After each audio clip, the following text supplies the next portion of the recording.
हनुमान जी जब लंका से लौट, देखिए देखने का प्रभाव, हनुमान जी ने जंगल की उन निशाचर स्त्रियों को निशाचरों के संग देखा।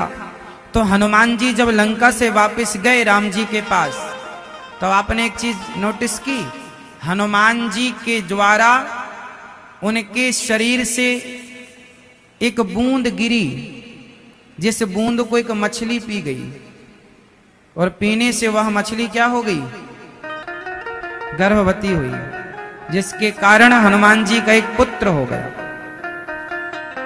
क्या नाम था हनुमान जी के पुत्र का?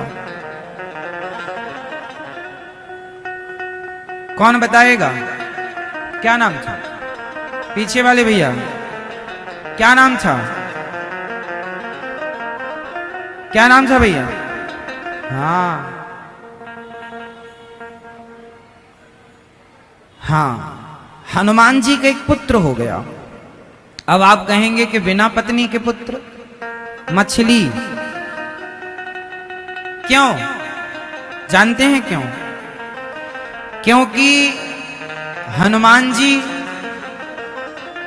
लंका में उन स्त्रियों को, जो हनुमान जी राम माता सीता की खोज में जा रहे थे, तो रास्ते में बहुत सारी स्त्रियां दिखी होंगी, तो पराई स्त्री का दर्शन भी नहीं होना चाहिए, पराई नारी का दर्शन भी ना हो, और पराई स्त्री का दर्शन कोई बिना वस्त्र के कर ले तो वो बहुत बड़ा पाप है।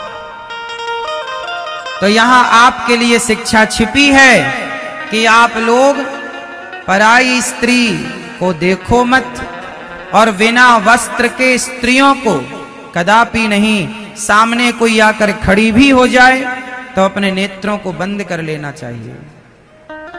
आजकल समुद्र में, बड़ी बड़ी नदियों में आपने देखा होगा, कुछ स्त्रियां स्नान करती हैं तो वो कपड़े अपने ऊपर ध्यान नहीं देती। जब आप नदियों में जाओ, तालाब में जाओ, पब्लिक प्लेस में नहाओ, तो वहां बहुत मर्यादित नहाना चाहिए।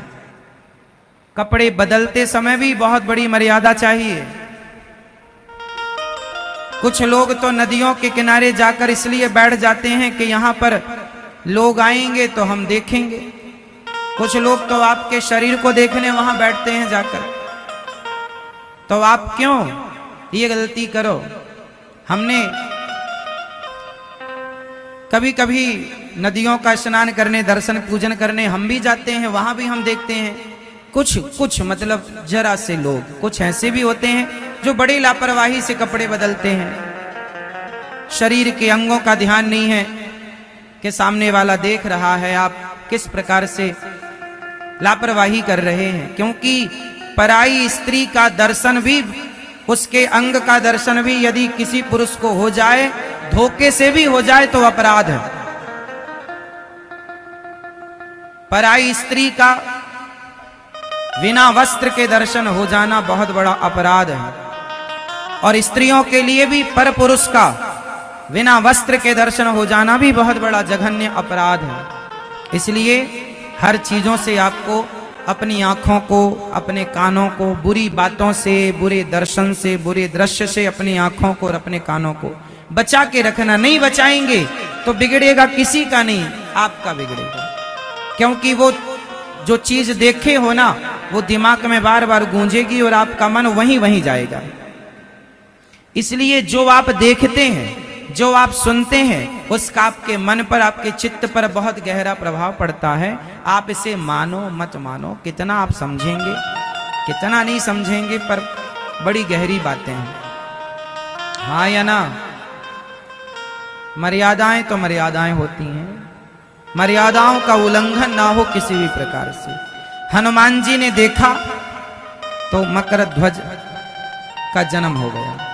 ये मैसेज है हमारे और आपके लिए कि हनुमान जी तो सर्व सामर्थ्य हैं, उनमें तो कोई दोष नहीं है, वो तो संत हैं, भक्त हैं, लेकिन फिर भी लंका से लौटते समय ही मकर ध्वज का जन्म क्यों हुआ?